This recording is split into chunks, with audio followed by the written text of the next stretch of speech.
Hello, we are back. We're back for our book club. Our book club is called Be Holy, for I Am Holy. And it's a book that is amazing. So far, we are learning so much. Well, yeah, learning so much. They're visions from Blessed Anne Catherine Emmerich, and she was beatified in 2004 by Saint John Paul II. And they're just little tidbits in between the actual stories in the Bible. So today we're going to learn about John. And it will enrich your rosary, because it puts you in the story almost, because you start to learn. If you know a lot of the Bible, you want more. You want more. Every good story, you always want more. That's why I like to buy from uh Catholic groups, because I know it is supporting good people. That's why I won't watch things like K-drama when you find out that it is supporting people that are doing not so good things in this world. So I want to support Okay. God. I want to support the good in the world, not Okay. not the negative, you know. Okay. So John, as a child growing up in the desert, John had already been long in the desert before the Holy Family's return from Egypt. That he had retired there as so young an age was due principally to divine inspiration and partly to his own inclinations, for he was of immediate nature and loved solitude. He was never in a school. The Holy Ghost himself taught him in the desert. He was much talked of, even from his childhood, for the wonders attendant on his birth were known, and a light was often seen around the child. Herod soon laid snares for him, and even before the children's massacre, Elizabeth was obliged to flee with him into the desert. He could walk and help himself at the time. He took refuge not far from the first cave of Magdalene, and Elizabeth visited him sometimes. When in his sixth or seventh year, I saw him again led into the desert by his mother. When Elizabeth left the house with the boy, Zachary was not home. He loved John so much, and his grief at losing him was so great that he was obliged to absent himself in order not to witness his departure. He had, however, given him his blessing, for he was in the habit of blessing both mother and child whenever he left home. John wore a garment of skin. It passed from left to right over the shoulder and breast, was fastened under the right arm, and hung down behind. This was his only garment. His hair was brownish and darker than that of Jesus. He bore in his hand a white staff, which he had brought with him from home, and which he always kept in the desert. I saw him as just described, hastening across the country by the hand of his mother. Elizabeth was a tall, active old woman with a small, delicate face, and she was completely enveloped in a large mantle. John often ran on before her, hopping and jumping, perfectly unrestrained and childlike in action, though not distracted in soul. I saw them crossing a river. There was no bridge at that point, and so they crossed on a raft that was floating on the water. Elizabeth was a very resolute person. No difficulty daunted her. She herself rowed the raft across, using for that purpose the branch of a tree. They now turned eastward and entered a ravine, rocky and desolate above, but lower down covered with bushes and overgrown with strawberries. John now and then ate one. After going some distance into the ravine, Elizabeth took leave of John. She blessed him, pressed him to her heart, kissed him on the cheeks and forehead, and turned away, looking back at him as she retraced her steps, weeping. But the boy appeared wholly unconcerned and quietly walked on deeper into the ravine. I followed the child with a feeling of uneasiness at his going so far from his mother, and fearing that he would not be able to find his way home again. But just then a voice said to me, "Be not uneasy. The child knows well what he is about." I went with him, and in several visions saw his whole afterlife in the desert. He often told me himself how he denied himself in every way and mortified his senses, his understanding becoming clearer and clearer, leaning in an unexplainable way learning in an unexplainable way something from everything around him. I saw him when a child playing with flowers and animals. The birds were particularly familiar with him. They lightened upon his head when he was walking or praying, and perched upon his staff when he laid it across the branches. There they sat in numbers, while he watched them and played with them.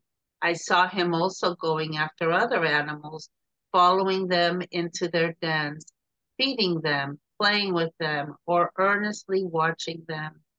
At the opposite extremity of this rocky ravine, the country was somewhat more open, and John pressed on until he reached a little lake with a low shore covered with white sand. I saw him there wading far out into the water. The fish swam up and gathered around him. He seemed quite at home with them. He lived in this region a long time. And I saw that he wove for himself out of branches a sleeping hut among the bushes. It was very low and only large enough to allow him to lie in it. Both here and afterward in other places, I often saw by him radiant figures, angels. Both here and afterward in other places, I often saw him radiant figures, angels with whom he treated fearlessly and confidently, though most reverently. They appeared to be teaching him, directing his attention to different things. He had fastened a piece of wood to his staff, thus giving it the form of a cross. Also, a strip of broad grass or bark.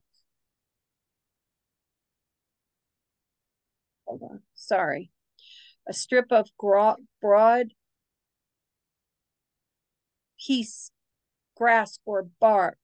Oh, sorry, this is because it's a little lopsided. It's making me read the wrong line. Thus giving it a form of a cross. Also a strip of broad piece of wood to his staff, thus giving it a form of cross. A strip of broad grass or bark or leaves like a little flag. He often played with it, waving it here and there.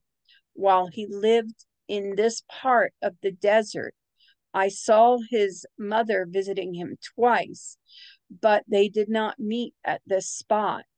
He must have known when she was coming, for he always went some distance to meet her. Elizabeth brought him a tablet with a slender reed for writing. After his not a iPod tablet, in case you guys wondered. After his father's death, John went secretly to Judah to console Elizabeth. He remained concealed with her for some time. She told him many things of Jesus and the Holy Family, some of which he noted down with strokes on his tablet.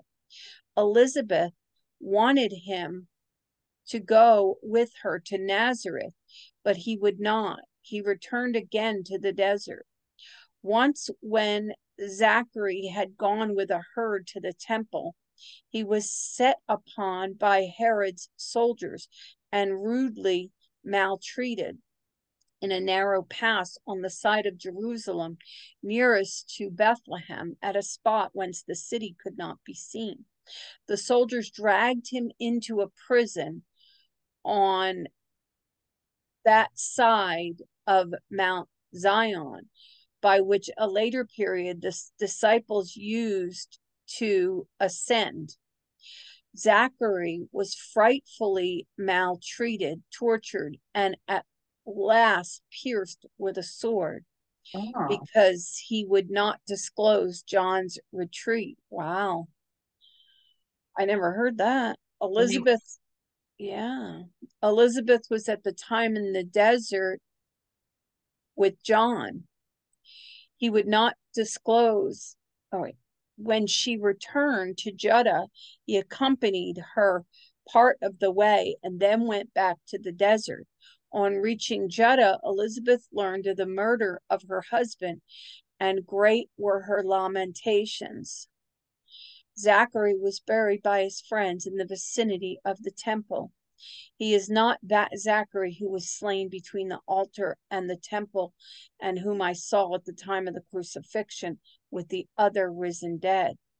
He issued from that part of the wall in which the aged Simeon once had his cell for prayer, and walked about the temple.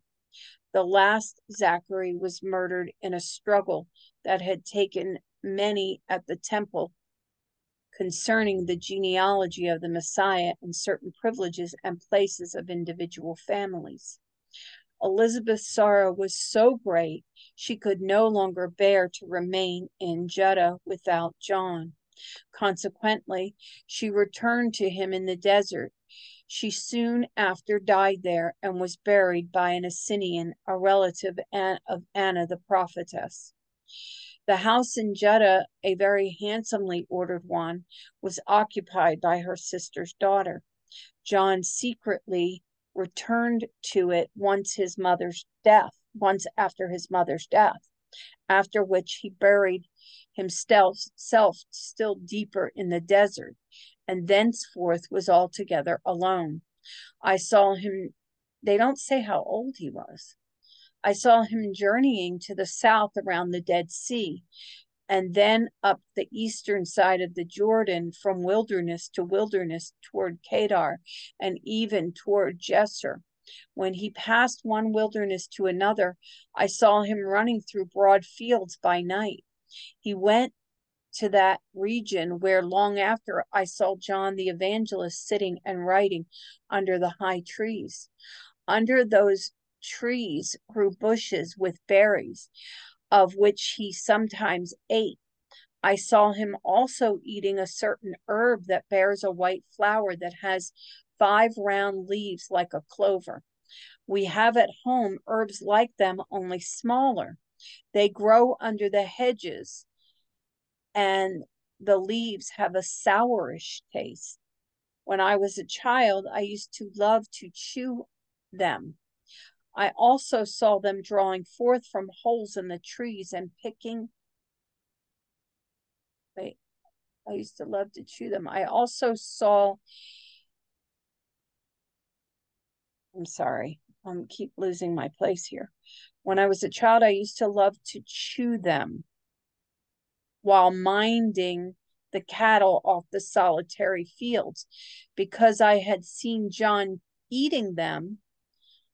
I also saw him drawing forth from holes in the trees and picking out the moss on the ground, lumps of some brownish looking stuff, which he ate.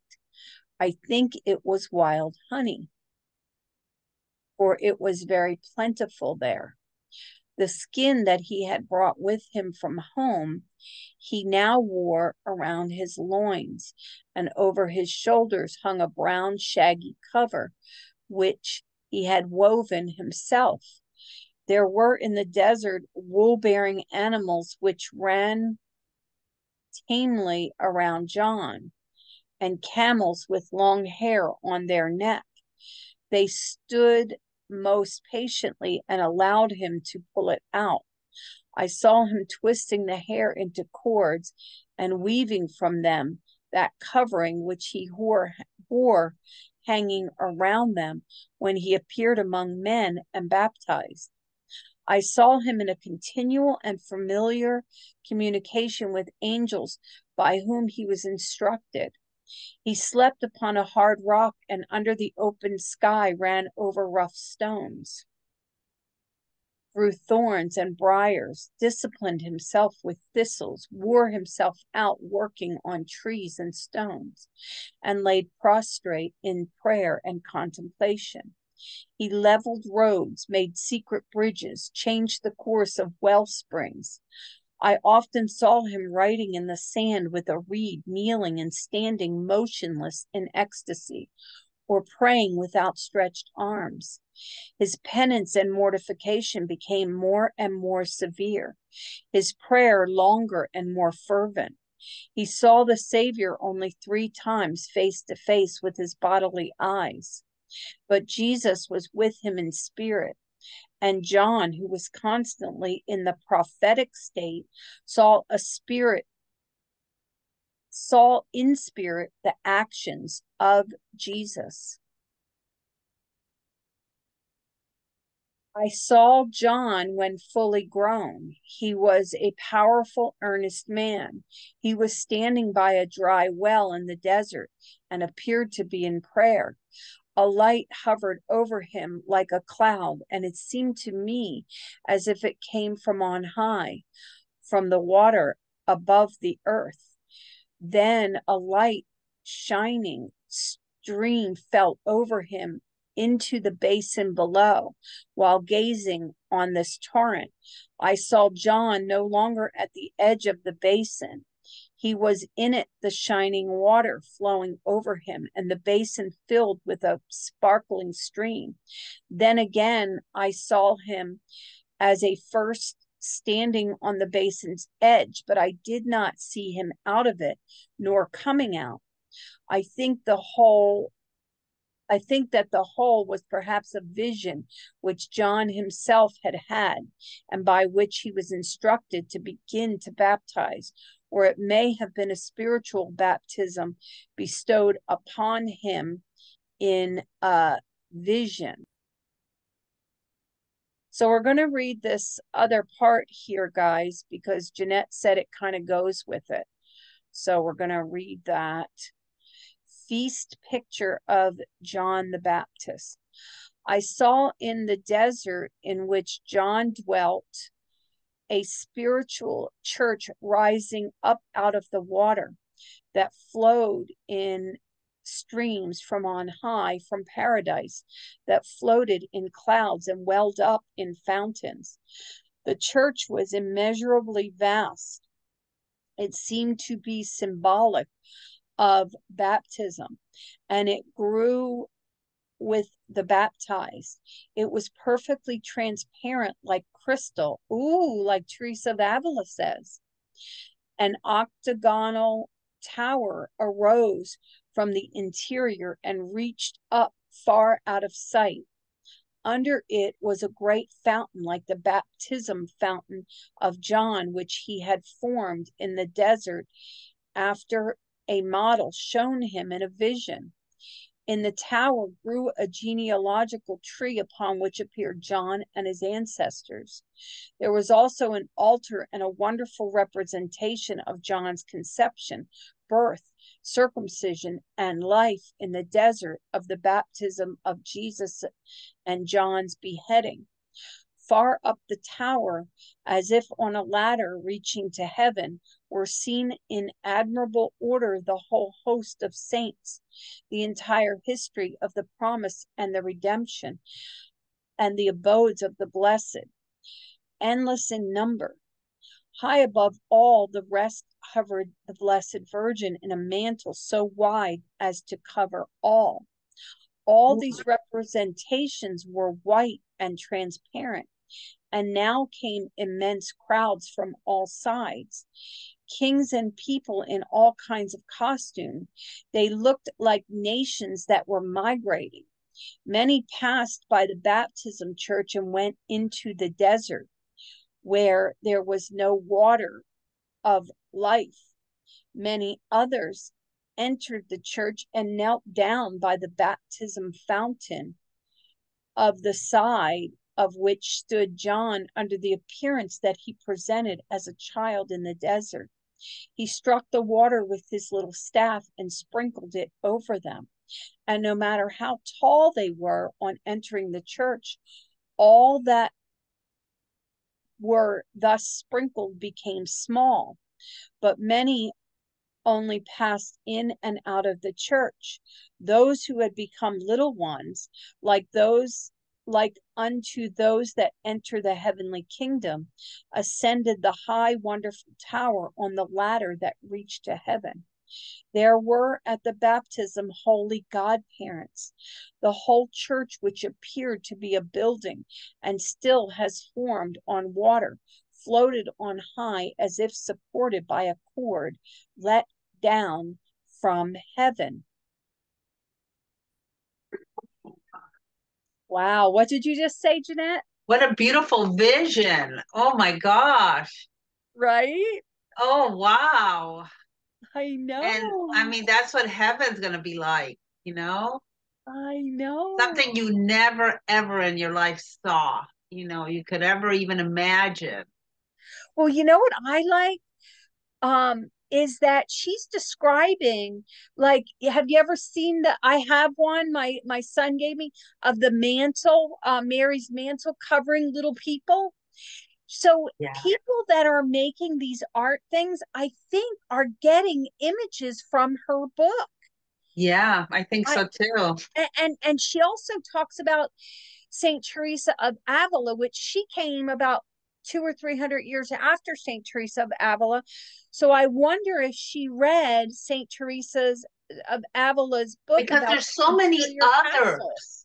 There is so many others beatified saints that have had visions that I never knew about, that I'm just now realizing that. Saint Teresa of Avila has the crystals, their castles are crystals, clear, like what she's talking about here. So I'm wondering if she had read Saint Teresa of Avila's interior castle. I'm sure she did, possibly. I mean, we don't know if she could have read. I'm so curious. If she didn't, that means she had the same vision as Saint Teresa of Avila, right?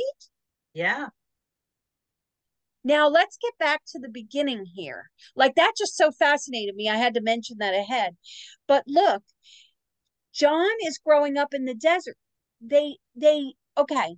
So first, let's just go back to the beginning so we don't miss anything. This makes so much sense to me from Right? the Bible, because I've always been so like mystified and curious, thinking, why John how was that possible? He was like always hiding, always in the desert.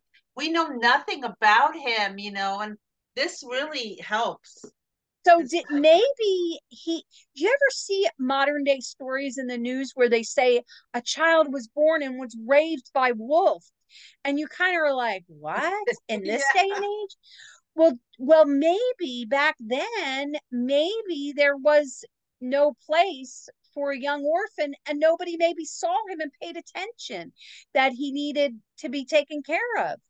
Maybe he was young when his parents both died, and that's why he hid, because this seems like he was a child. Okay, first, let's just get back to the beginning here. Okay, John had already long been in the desert before the Holy Family's return from Egypt.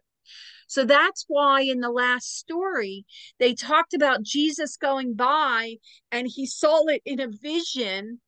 Let me just say, if you don't know anything about trauma, if you've ever been if you've ever seen like a news story, you see a child that was sexually abused as a very young child, often people who have experienced traumas like that become extremely intuitive. They start to learn to go outside of themselves. It's called depersonalization. Okay. And they leave their body when the abuse takes place. Okay. So what happens is those young children learn to read things around them, how to stay safe physically, emotionally, how they stay safe. They use depersonalization, where they leave their body when the abuse is taking place and then they return when it's over. Okay. Well, what happens here, that's why when they grow up, they disassociate. That's why many people that have been sexually abused as children end up becoming disabled and unable to work, because something happens in their personality that they can't reconnect, with the regular world. Some people, if they don't experience abuse too bad, they can operate in the world, but some people can't. It depends on the person. But in any case, they have been hiding, and he has been they were traumatized by running, right? And so what happened, I believe personally now, after reading this, I believe that John experienced such trauma that he connected with his angels. And maybe that's what sexually abused children are doing, connecting with their guardian angels. And that's what happens maybe in that human response mechanism that we have. But with him, back then, they respected that. But today, if anybody said, they were talking to an angel, someone would be like, that kid's crazy, they need antipsychotics. But back then they didn't, so there wasn't a lot of talk about that. So maybe these children had that and they don't remember it, because if you've ever been traumatized as a child, certain things you remember, certain things you don't. And if someone shuts you down, you remember less. And most commonly, when children are sexually abused, often the mother doesn't even believe them. That's so sad. Oh my gosh. Yeah, they begin to tell the child it's not true. So in any case, so what I think happened with him was he was one of those children that, went through that trauma and became very intuitive and was able to connect with his guardian angel. I think he in Elizabeth's womb. Oh, he absolutely was. He was chosen big time. Like, I mean, he's surrounded by angels. Angels are his teachers, his guides, but God knew. The animals would come so he can pick the hair off. For heaven's sake, but God knew. But God knew everything he was going to experience. And God knew his personality, just like he told him he was never to drink alcohol, because this child, now I see, was an extraordinarily sensitive child. And what you may not know is addicted people are often extraordinarily sensitive people. And are often extremely connected to their intuition. And I mean, look at Beethoven, look at all these amazing. But let's look at real people, Jeanette. Today, there are many people who are addicted have had addiction because they experienced trauma as a small child. Maybe they saw their mother getting beaten. Maybe they saw horrible things as a child, abuse of their siblings, or they witnessed a rape of someone. When children are traumatized, you know, they get scared. They're children. Certain children can handle it, but certain children are more sensitive, and they're the ones that maybe grow up and become addicts. This is why I believe God said in the Bible, we are told that John is not to drink alcohol.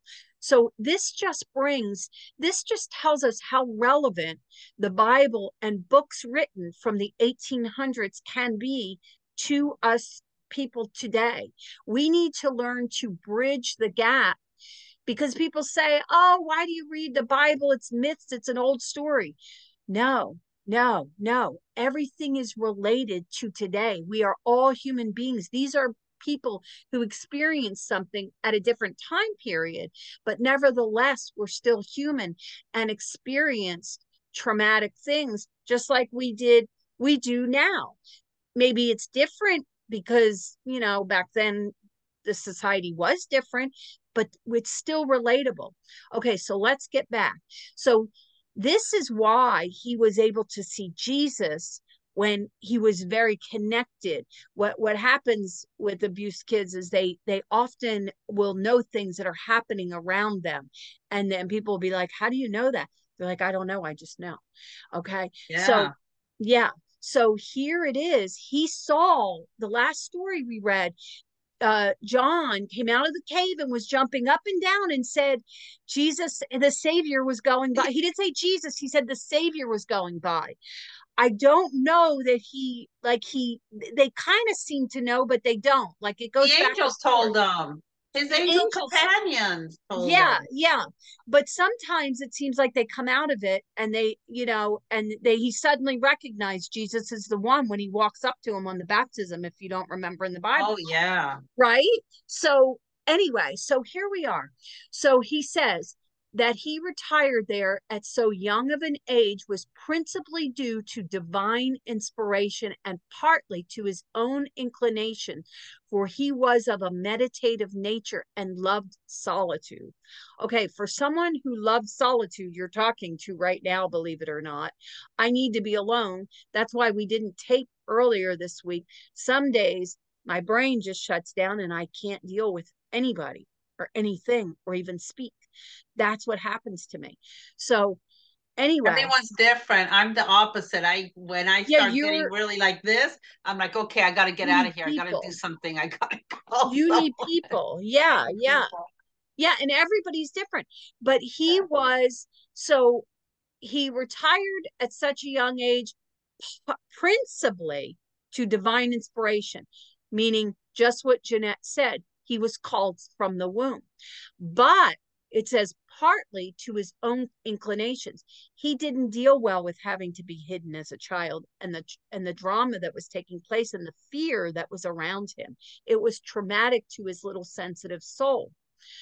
So little 7-year-old running around in the he was a baby. They were in the wilderness. Babies, 18 months old. Oh yeah, by the time he was in by himself, it seems like he was about 7 or 8.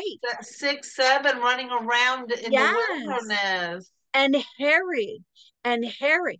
Okay, so look at this. He was much talked of even from his childhood, for the wonders attendant at his birth were known, and a light was seen around him.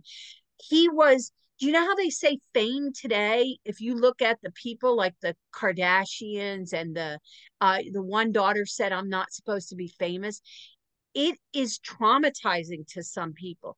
He was already known and famous as a small child, so he became more reclusive. That fame traumatized him. So Herod soon laid snares for him. So here's this adult man after this little boy. Can you imagine how traumatizing that is? Because the angels are trying to guide him, and he is traumatized too. But that's what keeps him very clued in to his angels. So, see, today people will be calling him weird and delusional and giving him medication. So, right? Right? Think about it. You're so right. Oh my gosh, you're so right. So anyway, for the wonders, okay. So he laid snares for him, and even before the children's massacre. Imagine how traumatized Elizabeth is trying to keep her child safe, just like Jesus and them going into that dangerous place in Egypt. This was we have to understand. We hear, oh, they went over to Egypt, la-di-da. No, you have to experience. Yeah. We have to understand this story. This is not just little myths. These are human beings day to day experiencing these emotional highs and lows, just like we have every day. My gosh, if something traumatic happens in my life, like, oh, I forgot to renew my license. Oh my God, I'm traumatized. I have to run over to I mean, these are human beings experiencing life and death trauma. We're experiencing little trauma like, oh, I forgot to pay my electric bill. Oh my gosh. And I'm freaking out, hoping to God, we don't realize these people are facing life and death, and we're worried about little tiny things in our society.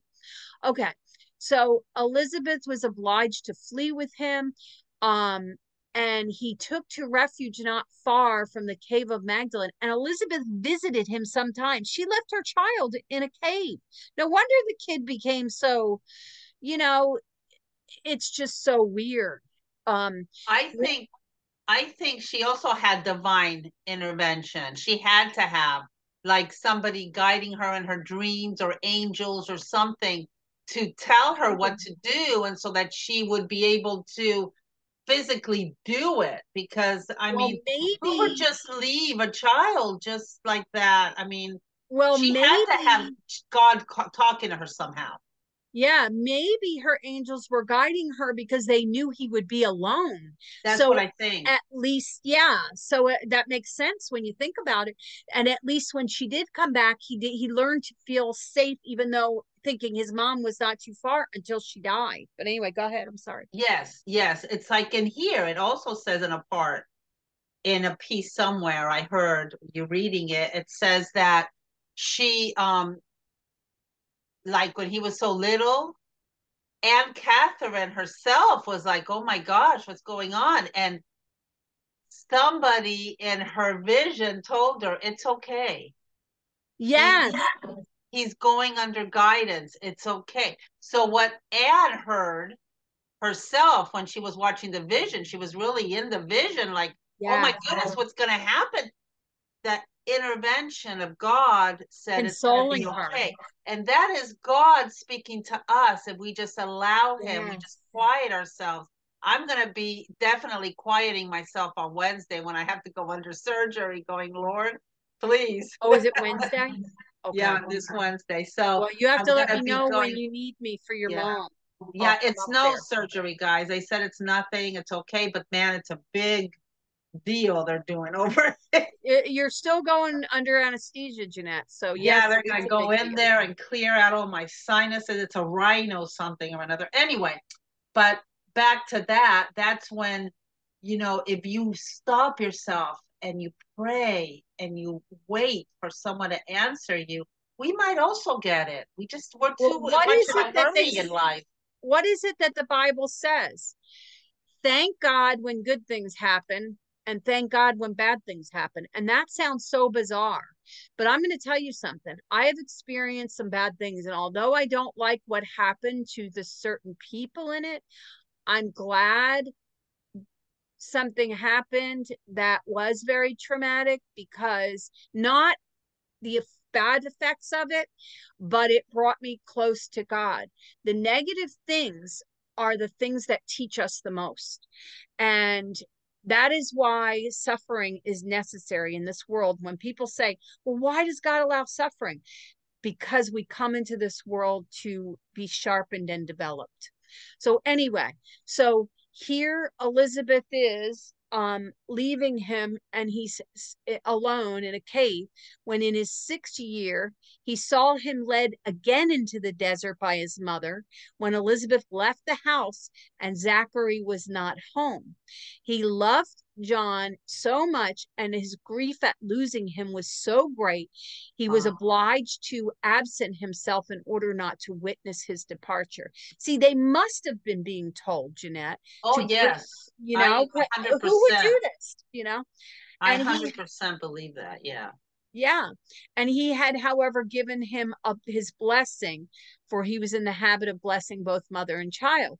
And what happens? John wore the garment of the skin, passed from left to right over the shoulder, the breast, fastened under the right. So she's describing how we always are told about how John looks, like a wild animal. Yeah. And remember, so he had in his hand a white staff, and he brought him from home, which he always kept in the desert.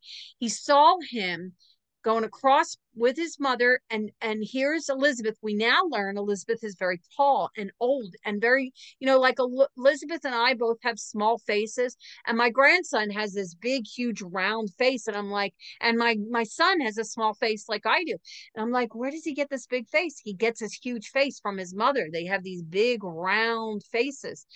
And we learn that Elizabeth is real tiny and delicate, like my daughter is even smaller than me. And so we learn a little bit about what what Elizabeth looks like, and I love that. So, because I always had the sense that she was bigger, and so to hear this, she is bigger than Elizabeth or Mary, taller, but she's still tiny in the face. Jewish women are very tiny in the face.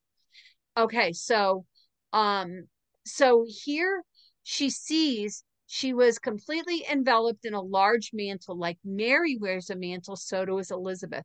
And John ran before her, hop, skipping, and jumping, unrestrained, like childlike, even though he's been traumatized. People think traumatized kids are just running around all traumatized every 24 hours a day. No, they're still children, and they still have developmental. It's just certain triggers that trigger them. Here he is, happy like a child, and God doesn't want him to lose his joy, so he protects his mind enough that he still has some joy, childhood joy, though he is not distracted in the soul. Do you see how she underlines that? He is childlike, but he is still very serious in his soul. Very pious. Some children are just more focused like that. I was one of them, because I was very, you know, even though I was loud and all that kind of stuff, I was also very much like that. I was very serious. Anyway, I saw them crossing a river, in case you don't know, in case anyone wouldn't have guessed that about me. Jeanette, you should have guessed. I could tell what kind of child you were. You were all dancing around, all happy. Yeah. And I'm all serious trying to figure out what's going on. I was still confused, though, trust me. There was no bridge, and they crossed on a raft floating on the water. Here they're even going in water, you know. And Elizabeth was a very resolute person. No difficulty daunted her. She was a very focused lady, sort of reminds me of a Martha type. So here we see what she looks like. Now we're seeing the kind of person she is. She's a practical person that is not the same as her son. She's a very she's very purposed, which is like her son, but she's very practical. And this is what we see. She's like that Martha that was running around you know, doing things, and then Mary, her sister, not Mother Mary, she says, Jesus, she's leaving me to do she's leaving me to do all the work. Martha tells him, and Jesus said, Mary is doing the right thing. She's at my feet praying. She's not worried about all this stuff. I'm not saying Elizabeth is not doing what's right. I'm just giving a sense of her personality is what I'm picking up from this reading. So Elizabeth, I'm getting a real clear understanding of her character through this. Anyway, so they're eating berries. So he's learning to survive in the wilderness with his mother. So then Elizabeth leaves him. She has him eating strawberries, and, she's teaching him how to survive in the wilderness, which he will do because they both end up dead. John now and then ate one. After going some distance, Elizabeth leaves him, and she blesses him, presses her heart and kisses him on the cheek and forehead, and turns away, looking back at him as she retraced her steps, weeping. But the boy appeared wholly unconcerned and quietly walked deeper. She had to have been led by angels. Oh, yes. Oh, yes. She was There's a no way. person. Yeah. Somebody so loving and so dedicated to her child after having him at an older age, just the love from the parents that John must have had. Yeah. They knew. Must have been. Yeah, they knew. And she knew it had to keep him safe.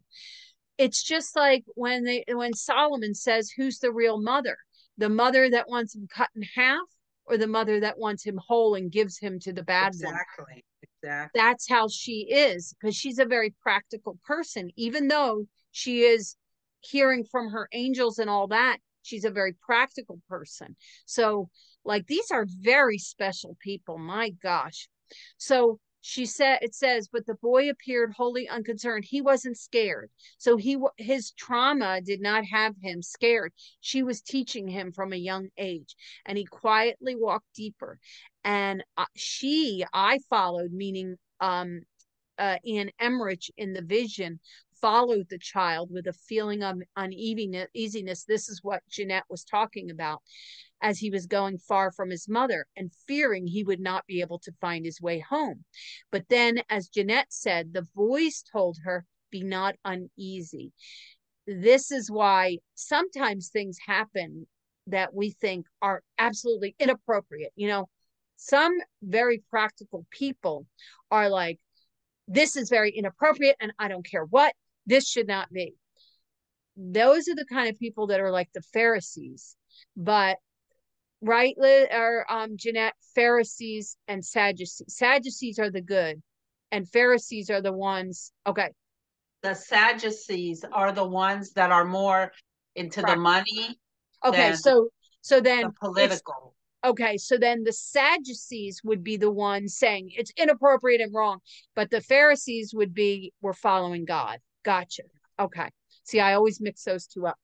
Okay, so here, she goes with him, and the child knows what he is about. He's divinely inspired. He knows. I went with him in several visions, saw his whole life after life in the desert.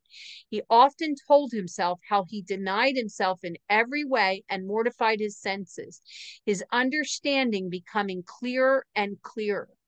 See, as he was growing up, he needed to be alone. That's why I need a lot of time alone, so I can not get lost in the things happening around me, and I can stay focused on my spiritual life, because that's where my focus is. So learning in some people need more quiet time than others. Learning in an unexplained way something from everything around him. She saw him playing with flowers and animals. And like Jeanette said, he was so blessed. The animals would come and following them into their dens and feeding them, playing with them. They weren't scared of him, because I picture him like Snow White, in the Snow White movie, with the birds around her singing. I picture him like that. Yep. Abandoned and abused kids often learn how to communicate with their animals, and that's why they'll grow up to be big animal lovers often. So at the opposite extremity of this rocky ravine, the country was more open, and John pressed on until he reached a little lake with a low shore covered with white sand. I saw him there wading far out into the water. The fish swam up and gathered around him. He seemed quite at home with them. He lived in this region for a long time. And so she sees him weaving for himself branches to sleep, like he's learning to survive. And this sounds like as he's getting older, she's seeing this. Both here and after were other places. It seemed like when he was young, he lived in the cave, because remember it said he came out of the cave. Now he's older and he's learning to make a hut. So he's not living in the cave now, he's living more outside. So he's a little bit older, it seems, by the time we get here. So she says, both here and afterward in other places, she saw him by radiant figures. Angels were around him, whom he treated fearlessly. So they were taking care of him. How beautiful. Yeah.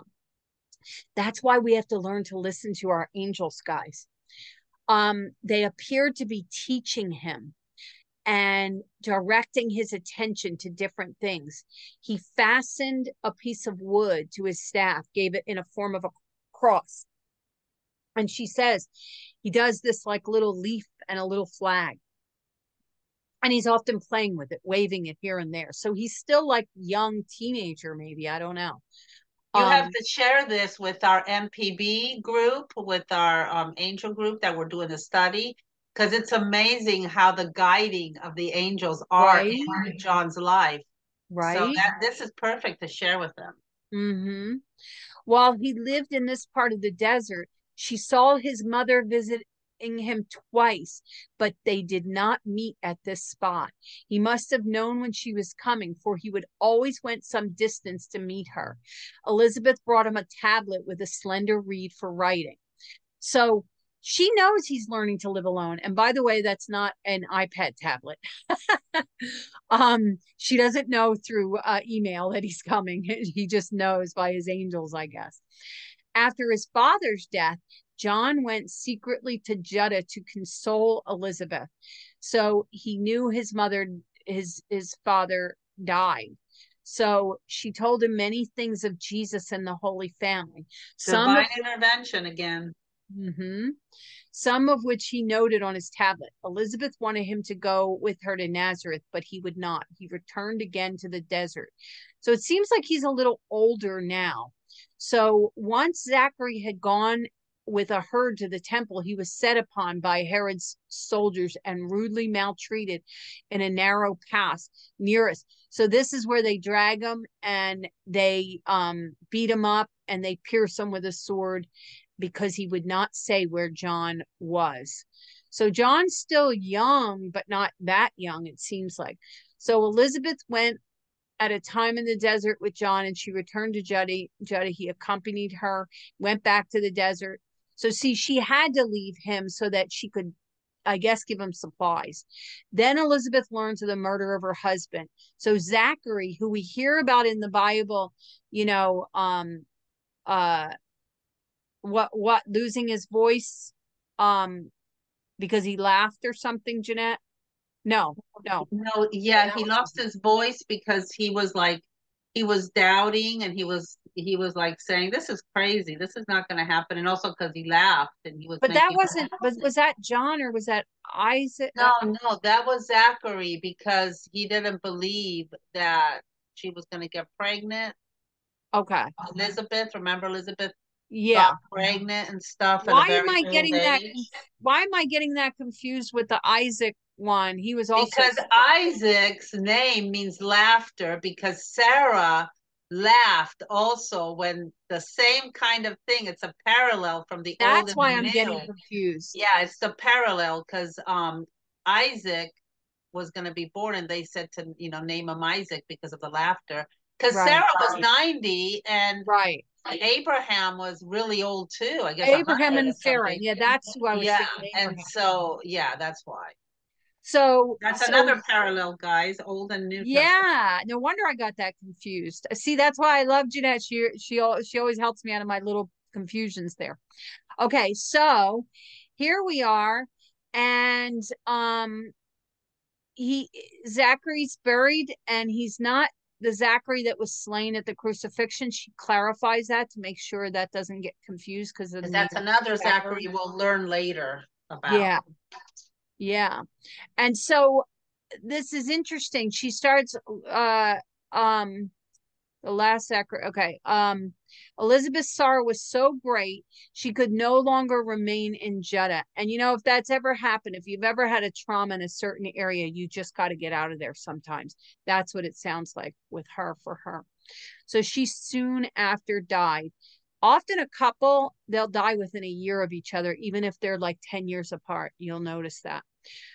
So she was buried by the Assyrians, and a relative of Anna the prophetess, not Anne, the mother of Mary, but Anna the prophetess, a different Anna, not Anne. The house of Judah, handsomely occupied by her son John, secretly returned to it after his mother's death, after which he buried himself still deeper. So he found out his mother died. The poor guy. He was just young, it seems like. So here he was, he ate, he's eating, and she's describing all this. And she talks about this thing that he ate. And then she talks about when she was a child, she used to love to chew on them because she had seen John eating them. Yeah, that was really cool. Isn't that interesting? Yeah. Could you imagine her as a child living through what she saw in her vision? So that was like, and it's really cool. And if you, yeah, because she saw things from the time she was little, guys. Yes. And if you look beneath, if you look below this post, whether it's on YouTube or Facebook, you'll see Anne Emmerich's website, and you can read all about her childhood if you're interested. Oh, it's amazing, guys. Yeah. It's also on Audible for free. Oh yeah, right. I forgot. Okay. You have to send me that if it's on the Audible. The link again. Do we have that link already? I don't know. Did you already send it to me? Because if I do, I have it in my links. A long time ago, so I don't know. Okay, let me see send it to you again. Yeah, it's on Audible. Right. It's a podcast on Audible, guys. It's not an actual book. It's a then podcast. that's the one below already. And there's 44 episodes of the I have podcast. That and you can go to the very bottom. Don't go to the last one, because the first one that shows is Jesus already an adult. At the very bottom, you'll see part 1. It'll say her story of her life. It's posted below, because I've been leaving that, Jeanette, because we mention it so much. Yeah, we mention it so much. I just leave it in there now.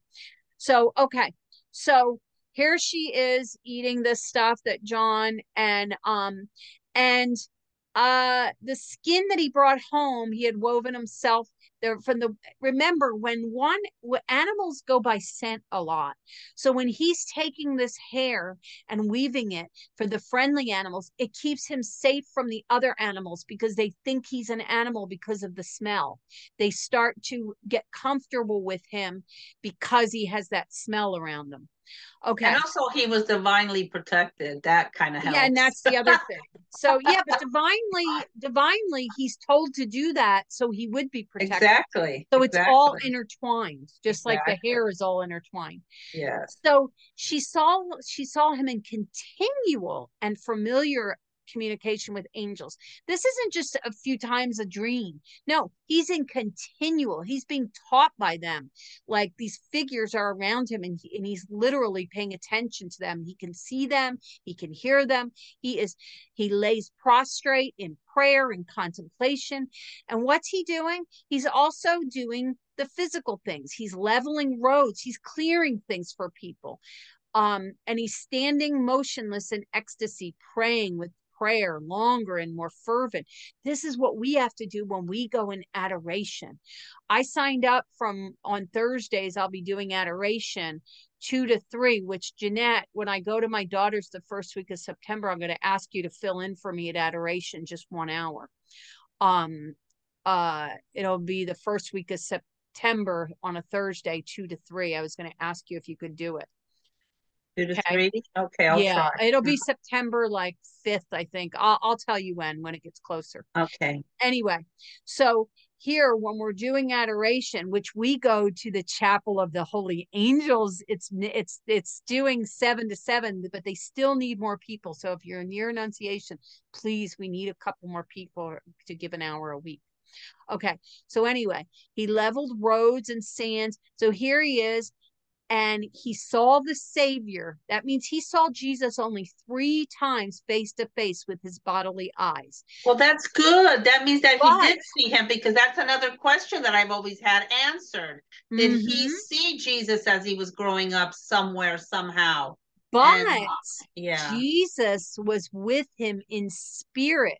yeah, Jesus was almost by location. Remember what they used to say about Pio, Padre Pio, your favorite, yes, Jeanette? He could yes. bilocate and be present. So was a Greta. So was a Greta. Oh, really? Yes, she was even more than Padre Pio. Yes, Whoa. yes. This is inaudible, the one you sent me. It's amazing. You gotta listen to it. Okay, I will. Okay, guys. So here Jesus is with him, and who is constantly, John is constantly in a prophetic state, and he saw in spirit the actions of Jesus. This is the way he was so connected to the fields of energy around him. So we're going to go to the next page. So here's John, full grown. She sees him. He's powerful, like he's been living in the desert. So he's finally full grown. He's standing by a dry well in the desert and appeared to be in prayer. A light, Jeanette, hovered over him like a cloud.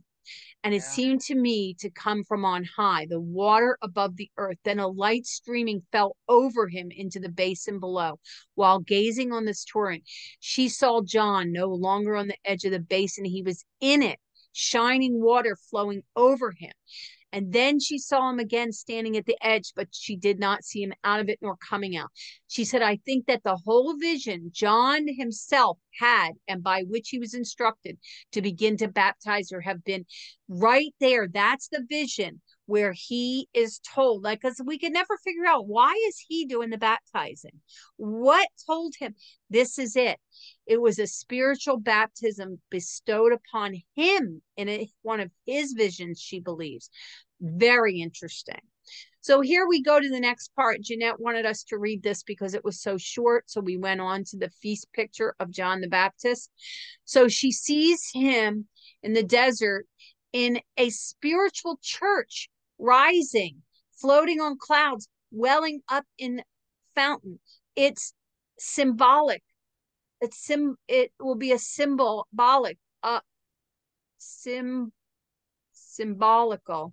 of baptism. And it's octagon. What do we have in our churches? They're often octagon fonts in our churches. I'm actually working on little octagon shapes right here for my quilt I know right now. you Look, are. they're 8. I know. That's so cool. I ordered a bunch of stuff for my square, by the way. Oh, Anyway, cool. Yeah, it's coming from Temu. Well, I'm going to give you more than one square to do, because once you do That's one, good, you're going because to want to do another one and another. I've already done 10 squares. Well, I have 3 that I bought stuff for that I want to do. Cool. Yes. I bought really cool stuff. Come on over whenever you want. I'm Well, I sewing have all to day get them. long. They're ordered and they're coming from Temu, so it'll be a little bit. Okay. Anyway, sorry guys. That's our American quilt we're working on for her daughter's wedding. Okay, for her shower, whatever. We're probably giving it to her before then, though. If we get done. It was, well, if she gets done, I'm only doing a tiny bit. It's perfectly transparent like a crystal. This is what we were talking about. Saint Teresa of Avila, and I'll put below the her visions of the clear crystal castles and great fountain, like a baptismal fountain, which John had formed in the desert. And then this is what I love, Jeanette, because you know I love genealogy. Oh, genealogical tree, which you should put in the quilt, a genealogical tree. Yeah, I am. It's going to be a family tree. Yes, but I'm going to send you something you might want to put it on, but not right this second. I'll tell you about it. Okay. It's a tree. It's like Jesus's. I'll send it to you. Oh, cool. Okay. So it says in the tower grew a genealogical tree, which John and his ancestors There was also an altar and a wonderful representation of John's conception, birth, circumcision, and life in the desert, of the baptism of Jesus and John's beheading. Far up from the tower on the ladder, Jacob's ladder, reaching to heaven, she sees an order of hosts, a whole host, an admirable host of saints, Jeanette, around the ladder, and the entire history of the promise and another vision of a ladder. We have Jacob's ladder she saw earlier. We have this ladder, and we had another ladder. I forgot where it was, but there's a lot of ladders. Yeah, going to heaven, and then you see all the angels and supernatural around it.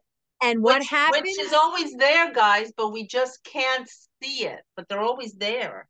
And we're supposed to ascend it with prayer.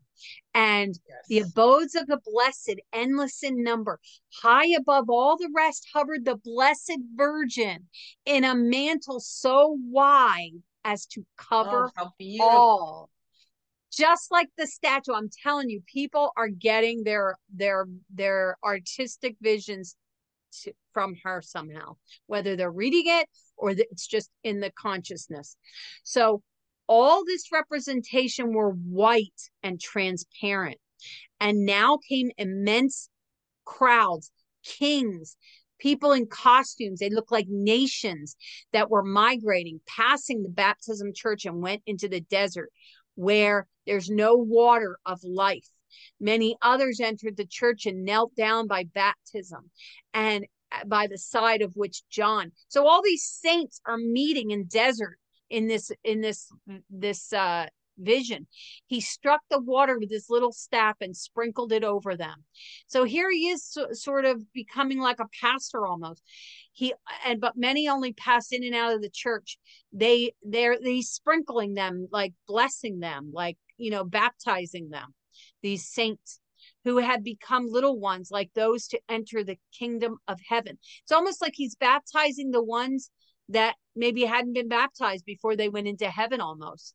These were at the baptism of the holy godparents, the whole church, which appeared to be a building and was still formed of water, floating on high as if supported by a cord let down from heaven. A cord now. The golden cord. What do they talk about? The silver and the golden cord, right? Same thing to women, to their children, the umbilical cord. It's almost like that. Go ahead, Jeanette. I was going to say, we're also listening to Catechism in a Year on the side of Bible in a Year.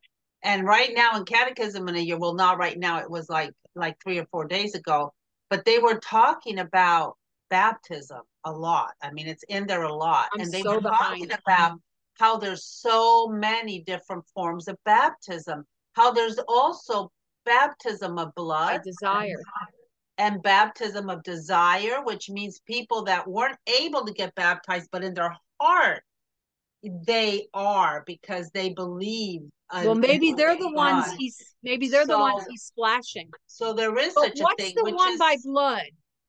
The blood one are the martyrs, the people that die for their faith but were never baptized. They don't need to be, because of them dying for the faith, or getting hurt or injured for their faith, then they're instantly, it's the baptism of the martyr. Yeah. So look, guys, tomorrow, the Holy Family at Nazareth, Jesus at the age of 12 in the temple. This is for my rosary. I can't wait till not tomorrow, Monday. I can't wait till Monday, guys.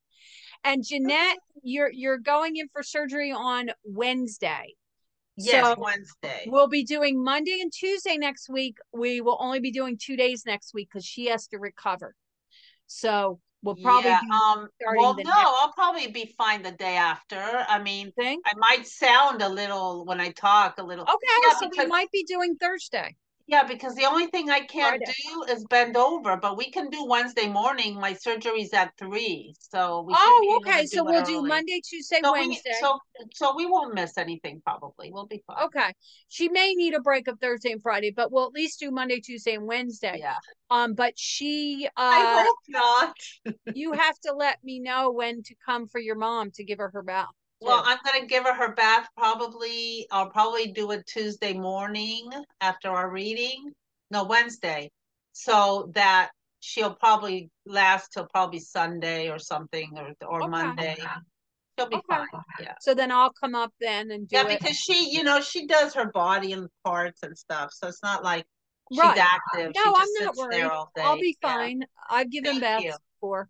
Anyway, so guys, Monday is going to be exciting. Tune in for Monday. Have a blessed day, guys, and have a great weekend. Bye. Yes.